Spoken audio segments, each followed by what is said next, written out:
ভাইয়া এখানে কত সময় যাবত ওয়েট করতেছেন গ্যাসের জন্য? বড় ভাই গ্যাসের লাগি আমি সকালে আইছি 8টা বাজে, আর এখন বাজে 10টা।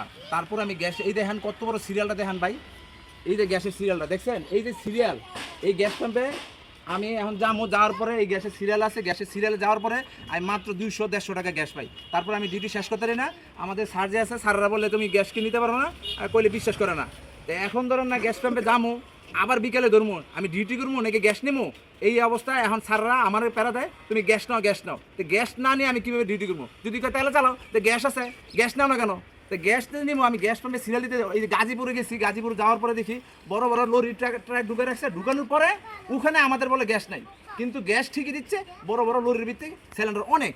তো এখন ধরেন না আমি এই অবস্থা আছি, যদি পারেন গ্যাস পাম্প কর্তৃপক্ষকে বলি হয়তো বন্ধ করে দেন, আমরা তেলে চালাবো, মালিক কর্তৃপক্ষকে বলবো যে তেলে চালান স্যার, কিছু করার নাই।